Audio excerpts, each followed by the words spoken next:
দেবব্রত সিংহের লেখা আঞ্চলিক ভাষার কবিতা জাগরণ। গপ্পটা আজকাল লাই হ্যাঁ, এটা বহুত পুরানো গপ্প। তেল চুকচুকা বাসে বাদর উঠে আর নামে, যত বাজে উঠতে তত বাজে পড়ে। কি করে উঠবে? পাঁচটাতে ইচ্ছা করে লোক গাড়ি খানছে কাঁচা সরষের তেল, কারা খানছে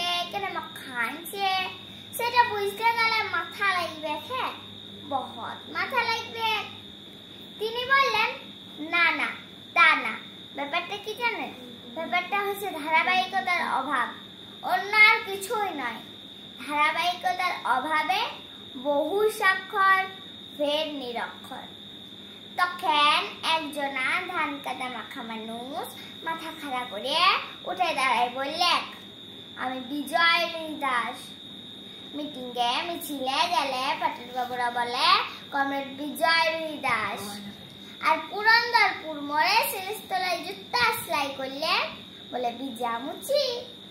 মাফ করবেন লতা বাবুরা, গপ্পটা যে কি সেটা তাহলে খুলিয়া বলি। তখন আমাদের মনসা থানায় সান বাঁধানের নিমতলায় আমাদের মুনিশ কামিনদের পাড়ায় সাক্ষরতা সেন্টার।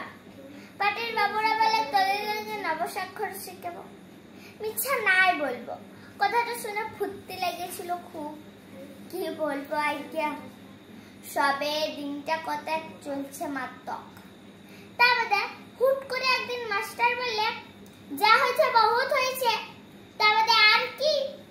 নিরক্ষররা স্বাক্ষর হোক বা না হোক, পোস্টারে ফেস্টুনে পতাকায় স্লোগানে গোটা জেলা পূর্ণ স্বাক্ষর।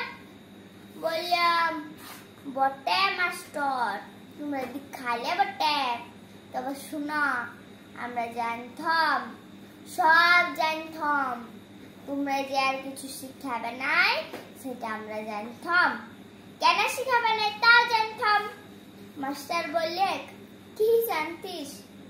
বললাম শোনো তাহলে, আমরা যে সব শিক্ষা ফেলি, আমরা যে সব জানিয়ে ফেলি, তাহলে তোমাদের চেয়ারগুলা তুলতে যাবে, তখন তোমরা বসবে কোথায়?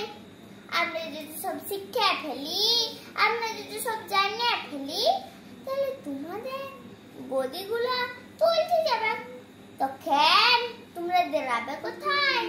তোমরা তখন দাঁড়াবে তো কোথায়? নমস্কার।